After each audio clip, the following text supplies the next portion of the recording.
Well, I sent out an email last week with the video, and I made notes in that. I also made notes in the comments to the video that's posted, but I know that not everybody would see the email, so I want to make a couple of comments about things that I neglected or missed last week, because if you're watching the video, you don't see those comments so much. So let me just pick up a couple of things that I wish I had said last week. They were in my notes, but sometimes I skip a lot in my notes. So one thing was when we talk about resurrection. Remember we talked about the Sadducees came to Jesus, and they talked about, they asked the question, an interesting question about married life and the resurrection. And Jesus came back and said, you don't understand the resurrection. Yes, there is one, you don't understand it. And that life existence, that resurrected life existence, is going to be different than our current experience in the world.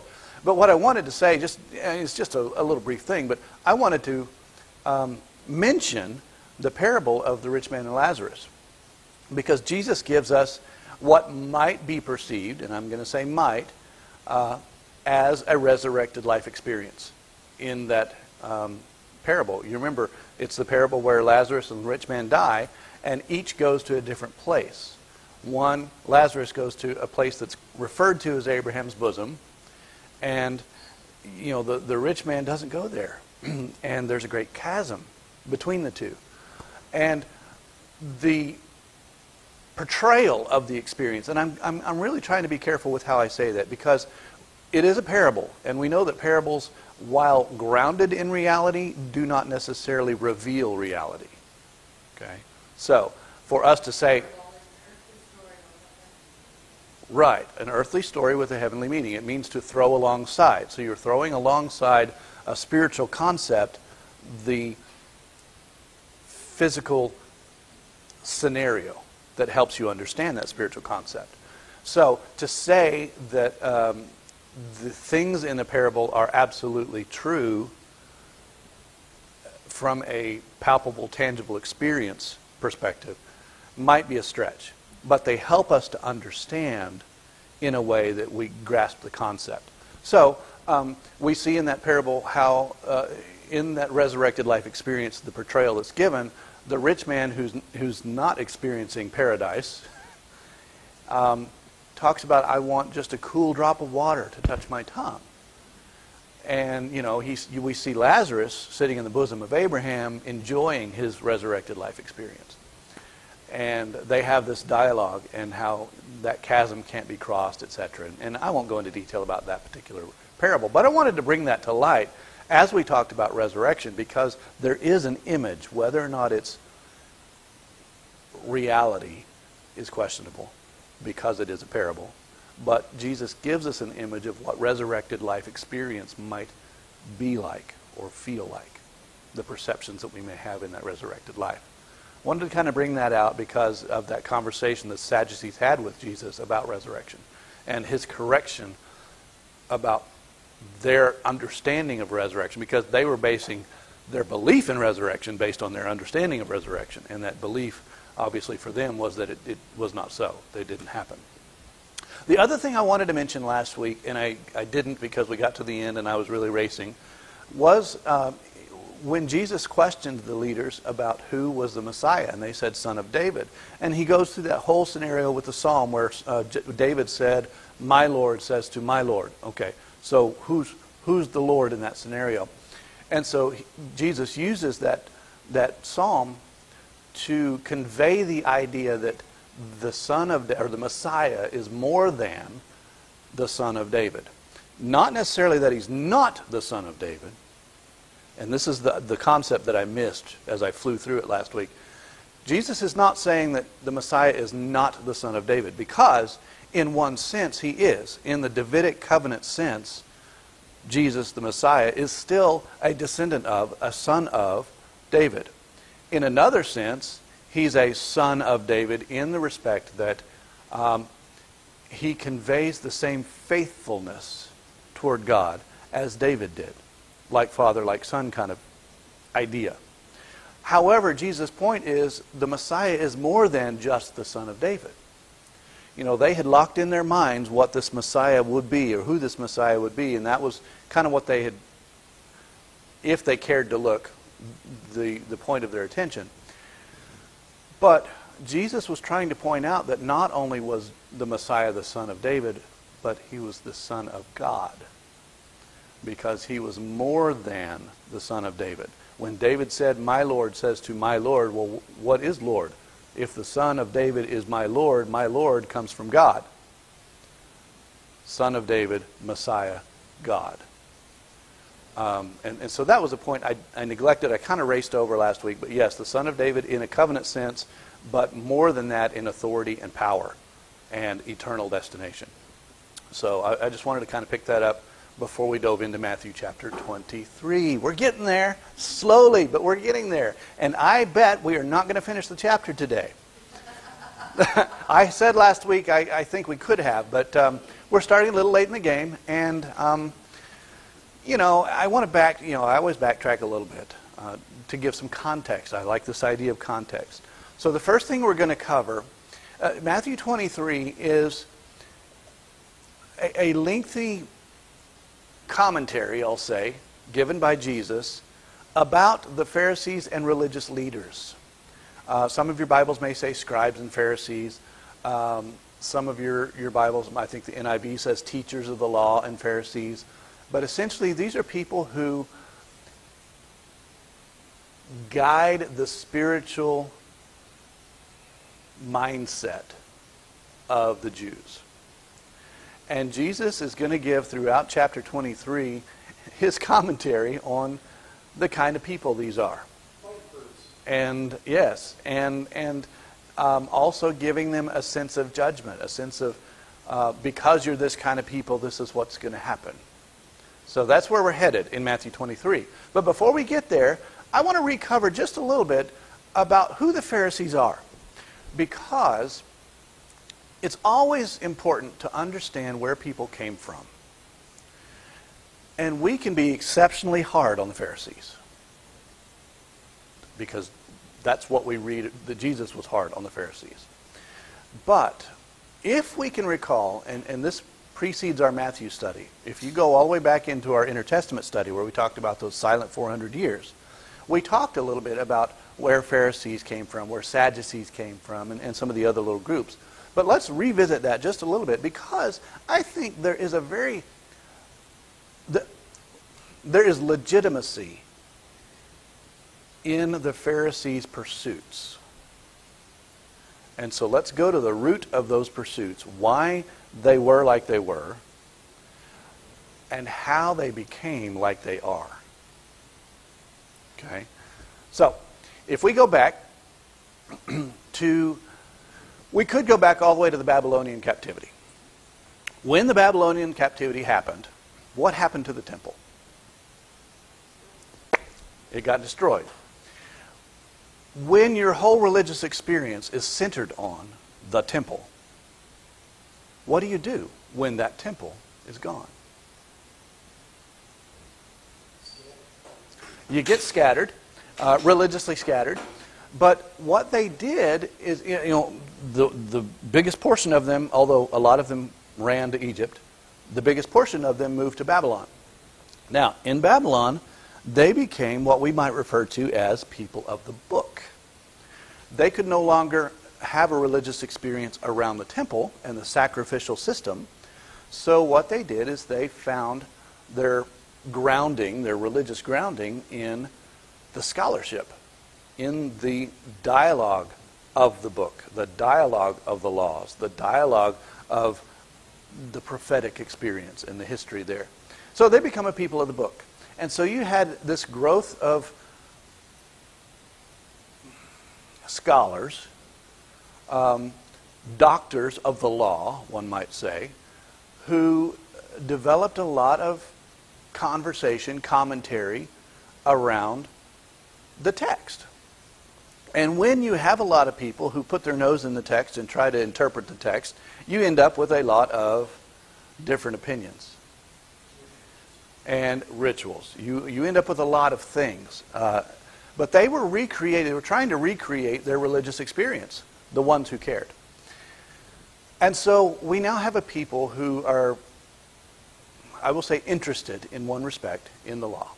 Okay, that's just a shadow of what's to be. I'm not saying the Pharisees started there. We honestly don't know where the beginning of the Pharisees were, but the mindset had to change as they went to Babylon, and they could no longer have that religious experience around the temple. It changed to being a people of the book. That same thing happened at the end of the first century. Why? The temple was destroyed. The religious experience was turned upside down when the Romans came in and destroyed Jerusalem and the temple. And so we see Judaism reshape itself after AD 70. And so we see a lot of things happening in the end of the first and into the second century in the not Judean, that's a location, in the Jewish religious experience. So, that happened. Now, after the Babylonian captivity, you remember King Cyrus, the Persians took over, and King Cyrus said, you can go home. Well, you had a lot of people that did come home. A lot of people didn't. We know that a lot of people stayed in Babylon. But a lot of people came home, and when they were home,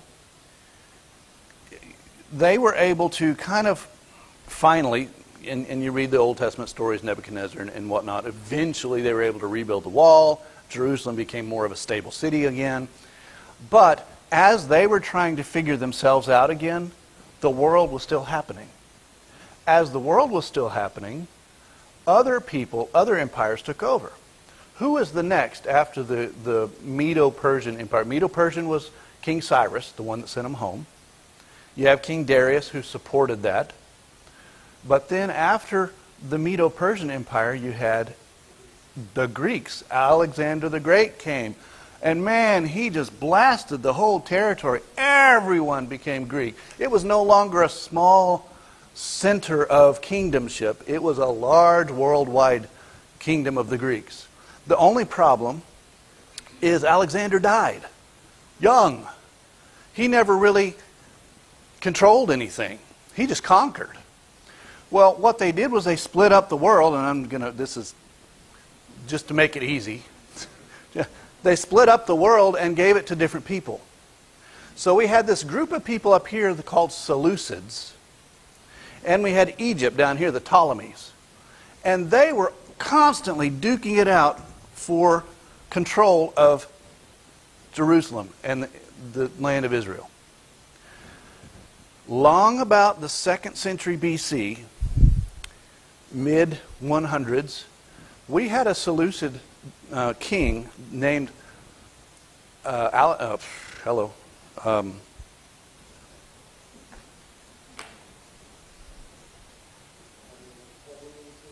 No, he's French. He's a long time after that.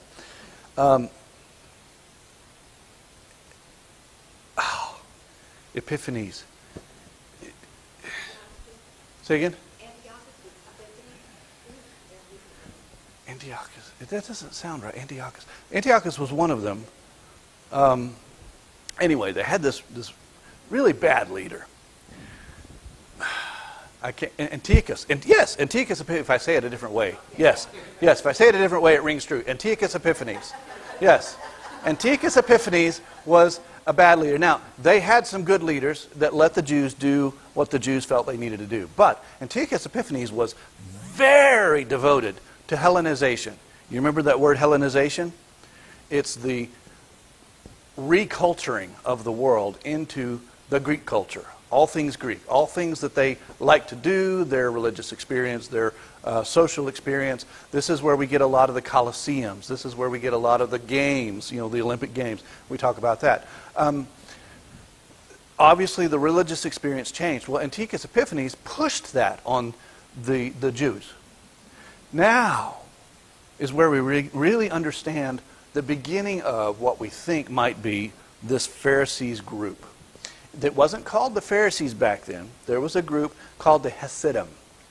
The Hasidim would be, I've got it in my notes. Let me make sure I got my notes. The Hasidians, or Hasidim, now don't confuse that with Hasidic Judaism today, because there is this idea of Hasidic Jews in the world today. But Hasidean, Hasidians, they called themselves the pious ones. Now, they were not at the first political, but because of this big push toward Hellenization, which turned their religious experience and the laws of God upside down, they pushed back. They were the pious ones. They were the ones that kept themselves pure, one might say, from all of these Greek influences. You had other people who invited the Greek influences in. And then you had these Hasidians who did not. Now, remember the Maccabees. In the Intertestament period, we even have books, the apocryphal literature of the Maccabees. They fought against this Hellenization. And for them, it was not necessarily, well, in part it was the religious experience, but it was also the political experience. But the Hasmoneans and the Hasmoneans were the name of the Maccabean dynasty. The Maccabees were instrumental, I should say, in combating this Greek influence and the Greek army that wanted to come in and really assert their influence. Well, the Hasidians decided to ally themselves with the Maccabees, and as legend goes, and a lot of legend may not be quite accurate, but as legend goes, it was with the Hasidians' help that the Maccabees won their victories.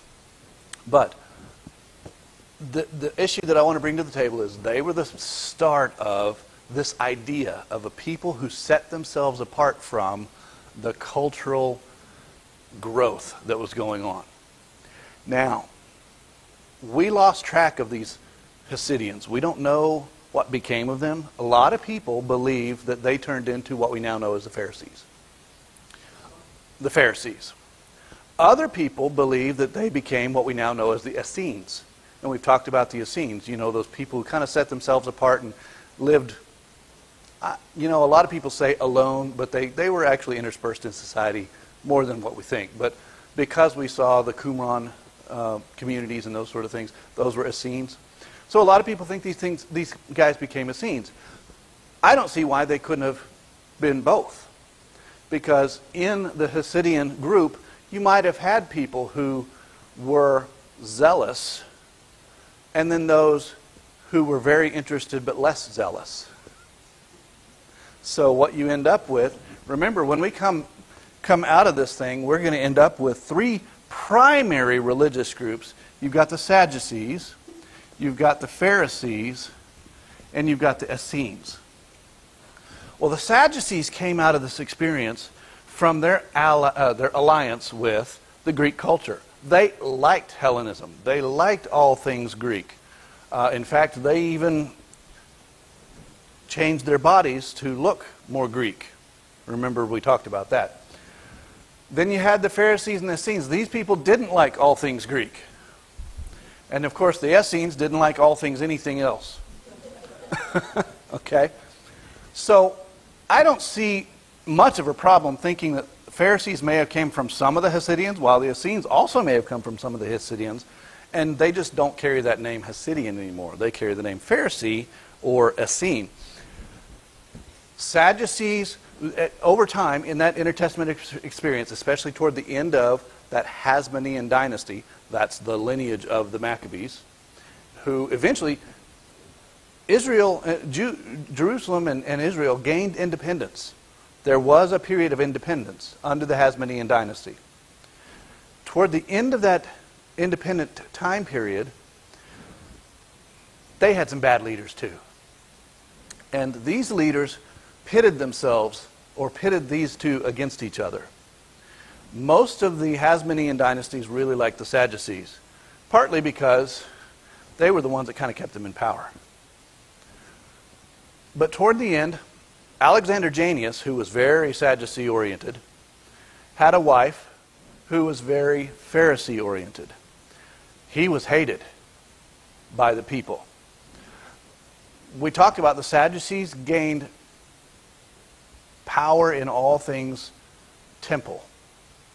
they also gained power in all things royal because of these alliances with the Hasmoneans. Pharisees didn't have that power. They weren't given that political oomph from the people that were over them. So the Pharisees ended up being the leaders of the people, the commoners. And so they were, this is where we see, and actually a little bit before, this idea of the synagogue come up. Synagogues probably derived all the way from Babylon, because remember, the temple was gone, so they developed this concept of a synagogue so that they could have this school, this teaching of the law happen and occur in a place. So they became kind of the leaders of the synagogue, while the Sadducees were the leaders at the temple and all things royal. Well, at the end of Alexander Janneus's life, to celebrate some things with the Sadducees, he had a lot of Pharisees killed. Well, that sparked a civil war between the two. They hated each other, and we've talked about this. They hated each other. Well, when he died, remember who his wife, Alexandria, allied herself with. But she had wits about her, and she knew that these guys are going to attack these guys now. So she put them in a safe place. She kind of carted them off where they would be protected, but she still allowed the Pharisees to take leadership, to take, not royal, but they basically controlled the nation because of their influence over her and over all things political. Also, they were leaders of the people, because most of the people were not royal, most of the people were not in Jerusalem, most of the people were commoners. And so the people saw themselves as Pharisees, not necessarily rabbis and leaders, but they allied themselves with the Pharisees. What happens when you begin as the one who is how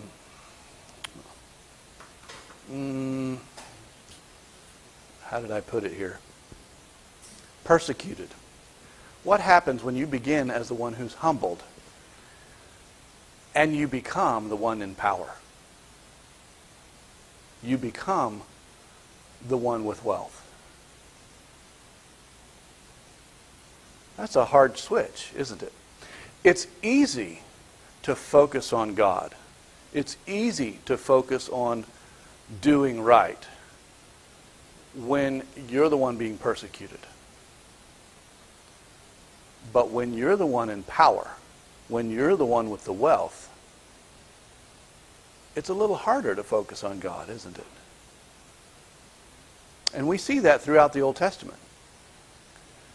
In fact, a lot of people thought that success and whatnot was given because of God, and therefore they let themselves get promiscuous, believing that God was still behind them.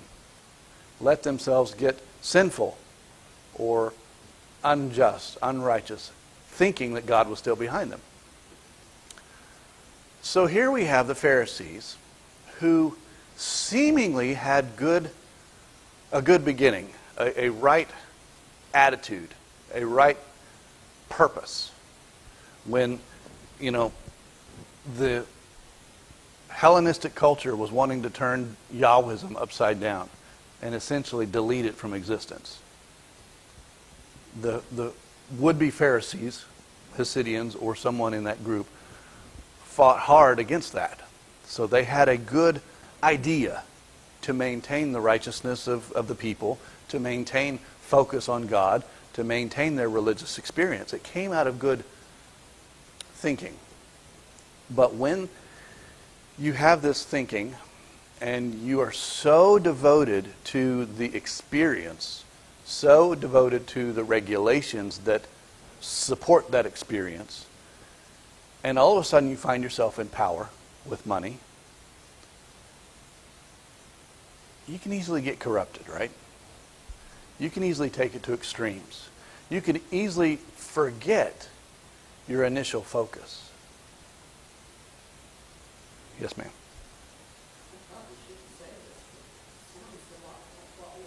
I'm so glad you said that. It sounds a lot like what we have today. That's partly why I went through this. Because we can be really hard on the Pharisees. But we have to understand where they came from and what their thinking was. Just like we do today. We ourselves can find ourselves in that very same boat, that very same position. So, I'm not saying they're right in their current experience, but I want us to remember how they got there. Okay. So as we approach chapter 23, and as we approach Jesus' commentary about their experience and about their lives and about their hearts, we want to kind of at least keep that in mind. Balance that out. They started pretty well, I would say. But then over time, they got down to a place where it was all about me. It was all about my social circumstances, my political influence, my religious eliteness, the way people see me. That's what it devolved into. Not how it started, but that's what it devolved into. We have to be careful in our own life experience that we don't do the same things. Very much like Solomon. Solomon started off great, didn't he? What happened? Yeah. He did. He let international influences through the women that were around him change him. Yeah. Too many women. I like that. Yeah. All right. So we get to chapter 23. And we're only going to brush the surface of the beginning here. That's okay. That's okay. Then Jesus said to the crowds and his disciples, verse 1. Well, what crowds and what disciples? We've been through this a couple times. When is it? When is this experience? The time of Passover. In the time of Passover, there were lots of people in Jerusalem. Crowds. Jesus was teaching where? In the temple. Well, these crowds focused on the temple because they're coming for their religious experience. So the temple is the center of that religious experience, and Jesus is in there teaching. There are other people teaching in the temple too. This is not just a one-room shop. Other rabbis would be teaching in their various alcoves or places in the temple. But you know how Jesus teaches with authority, and he really commands attention. Well, he had crowds that assembled around him. Crowds not only of his disciples. Yes, his disciples, and he had a number of them at this point who followed him into Jerusalem. His disciples were around him, learning from him, and probably even teaching a little bit if people had a question or whatnot. But the crowds and the disciples. And this is what he says. The teachers of the law and the Pharisees sit in Moses' seat. So you must be careful to do everything they tell you, but do not do what they do, for they do not practice what they preach. All right. Wait, sounds like a lot of people today, right? The teachers of the law and the Pharisees, some of your versions say scribes and Pharisees, these are people who devoted themselves to the book. Devoted themselves to the Torah, the written law, and the oral law. This is the stuff outside that. We've talked about what the oral law was. And the commentary on both the written and the oral law. They devoted themselves to that, and they both wrote it down. Some of these people were actually transcribers of said laws. But most of them were just oral teachers of the laws. And so these were people who taught. These were people who were doctors of the law. They were scholars, and they were the people who would take, they were the leaders of the synagogues in the various locations, all throughout Jerusalem, or all throughout Israel and Judah. They sit in Moses' seat. What does that mean?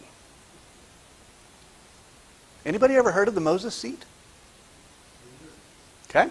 Yes. The synagogues had a special seat, and it was carved in stone most often, a special seat that the leader of the day, the person who would be teaching, would sit in and give their teaching. So what would often happen, and that's not all that person did, but here's one scenario. Someone would read the law. They'd stand and they'd read a portion of the law or the prophets. And then they would sit down in the Moses seat to give their interpretation of it or to dialogue about it.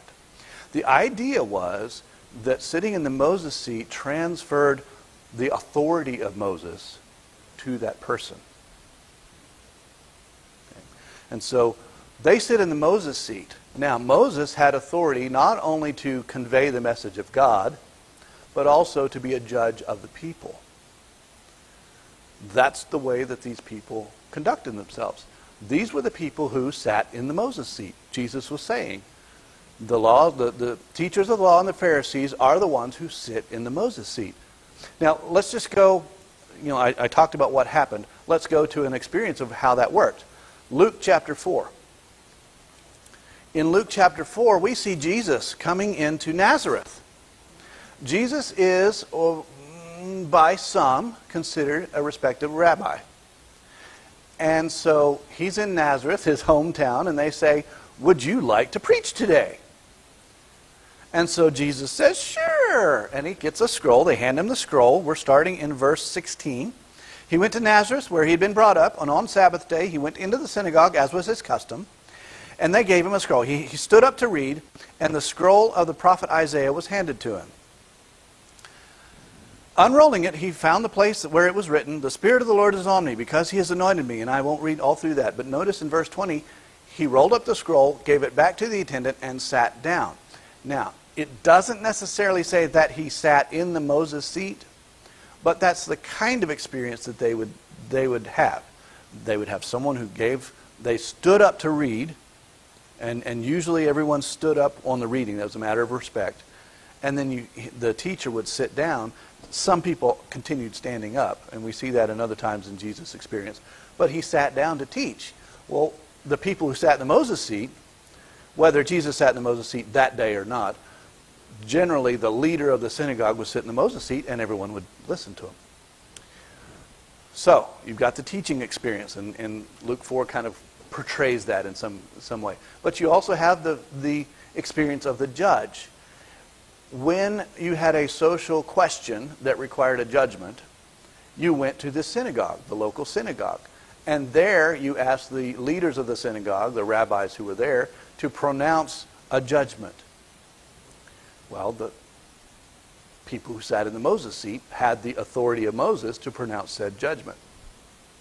That's the idea of the Moses seat. So, Jesus says, look, these people sit in the Moses seat, and how you take this next phrase, well, scholars are divided on it. Jesus says, he says, so you must be careful to do everything they tell you to do. A lot of scholars take that as Jesus' affirmation of the teachings that they give. The message that's proclaimed from the Moses seat. It could be, absolutely could be, and I'm not going to say it's not. However, another way that I read this is Jesus is saying, look, they sit in the Moses seat. They're the ones who pronounce judgments. Therefore, it's incumbent on you to do what they say because they're the judges. In our world today, we live by what the judges say, right? You know, whether we like it or not, we live according to what the judges mandate. And so, in my head, that's how I'm reading Jesus saying this. It's not necessarily that he's agreeing with what they say. It's because of their position as judges that he says, look, you got to follow what they're doing. You know, you got to conduct yourself according to their judgments. Because that's the societal rule. Now, that having been said, it could definitely be that he was affirming their words, their teachings. I find that a little tenuous, but... So he says, be careful to do everything they tell you. But don't do what they do, for they do not practice what they preach. Okay, so even if it is that they are telling you truths, and that what they're telling you is good stuff, Jesus says, look, they're not living out what they tell you. They're not WYSIWYG. You remember that word? I've used it before. What you see is what you get. It's a technical terminology. Some people use it in other contexts too. But it's what you see on the outside is who you are on the inside. Or in the IT standpoint, it's what you see from the screen is what you get. You don't get anything extra. There's nothing going on behind the scenes. Very transparent. What you see is what you get. Jesus says they aren't WYSIWYG because they talk a good talk, but they don't walk the walk. So he says, don't follow them. Don't do that. It's good to know the laws. It's good to understand the requirements. And it's good to obey the social laws, the mandates that are given, provided by the judges. But if you're watching one of those judges as they live out their life and you're trying to emulate that, don't do that, Jesus says. And the rest of the chapter is going to be why. Yes? I'll try to make this clear as mud. Okay, so we've established that by this time the Pharisees have become the acknowledged arbiters of whether or not the people are pleasing God. Mm-hmm. Generally speaking. Okay, the people made up.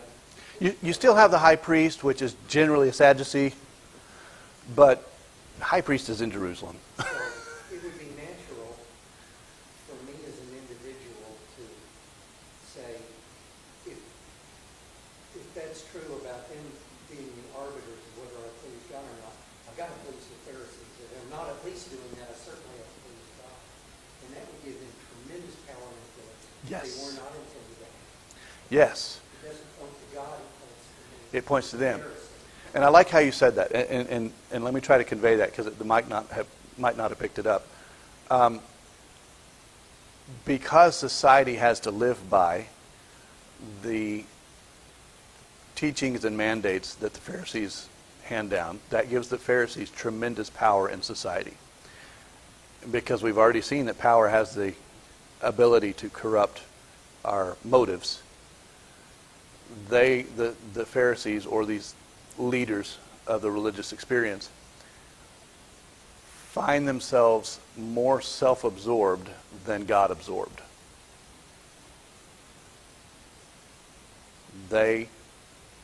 When you get into a position, whether you know it or not, you do try to keep your position.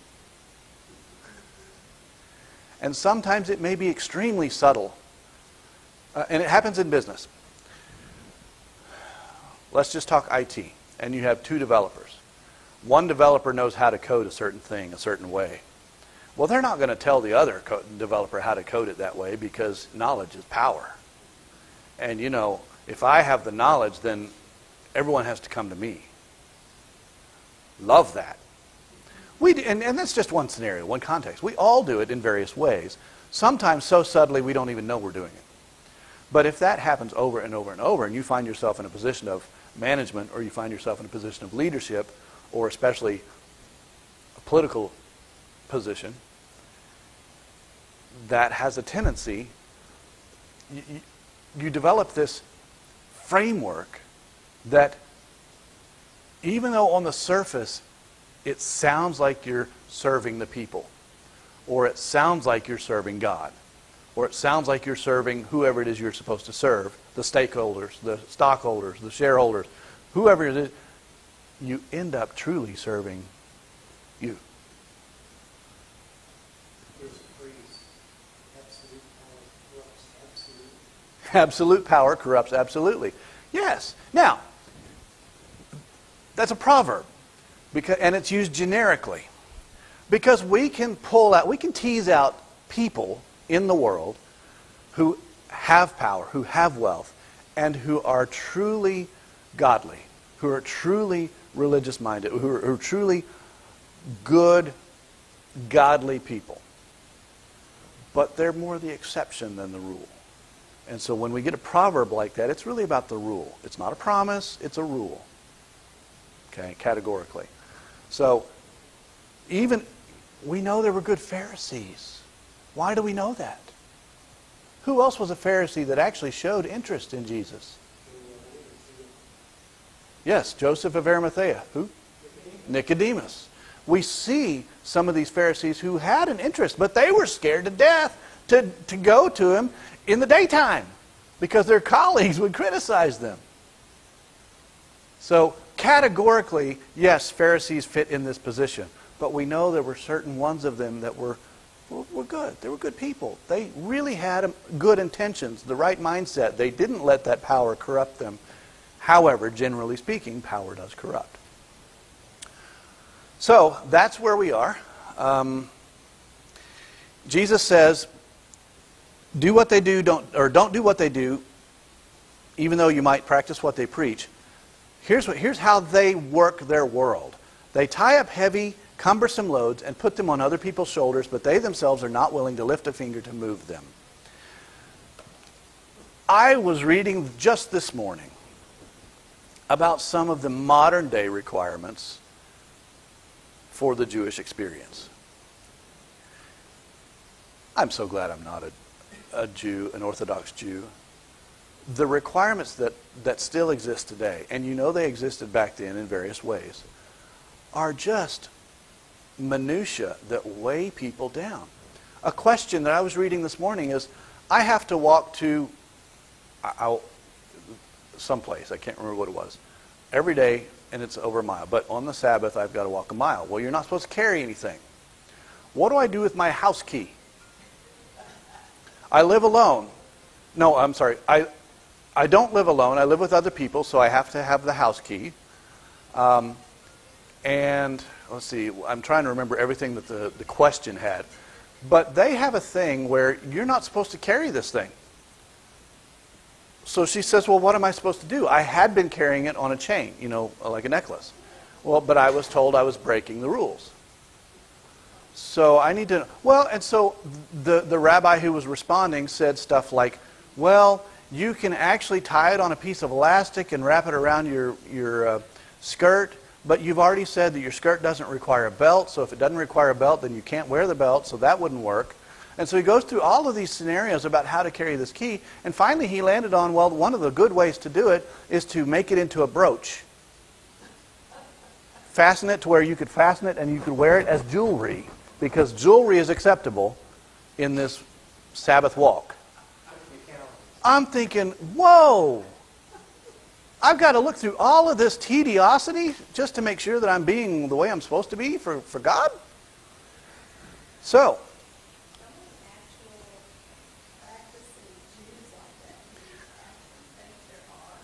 I don't know. I really don't know. But I know there are a lot of people who claim to be Christian who aren't necessarily doing what Christians should do either. So,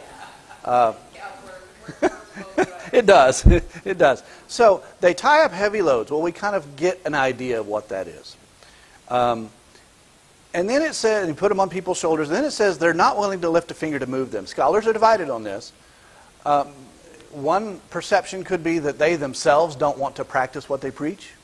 They themselves don't want to commit themselves to the same requirements. Okay? A lot of people try not to go there because Pharisees tend to be very conscientious about some of this stuff. But we know of examples where they created loopholes for themselves. Jesus himself talks about them here in a little bit. But one could say that's what Jesus intends. They create all these rules, but they don't want to follow them themselves. Like haircuts. Okay. The other thought is that they create all of these rules that burden the people, that weigh them down, but then they don't want to do anything to help these people that are burdened and weighted down. So that's the other, they don't want to lift a finger to not do the requirements, but to help those who are under the requirements. It could be, and that's probably a perception. I mean, it's certainly probably a part of their experience, but I don't know if that's what Jesus is meaning, especially in the context, because he's already said they do, or they don't do what they talk about doing. So in that context, it sure sounds like Jesus is saying they're weighing people down and they're not willing to do the very same things that they command other people to do. We could compare that, we're out of time, but we could compare that with Jesus' own teaching in Matthew 11. Remember when he says, my burden is light, my yoke is light. So he's contrasting all of these requirements. We've talked about these requirements before in this class. He's contrasting all of these requirements that the Jewish experience had and demanded to the experience of following Christ, the experience of the kingdom, and how easy that experience is. Now, people on the outside don't understand that. You know, they're like, oh, well, I'm losing freedoms if I do this. But in the context Jesus was discussing, man, it was a burden to be a Jew. And Jesus is saying, look, it doesn't have to be that way. My burden's light. My yoke is easy. Because of the new covenant.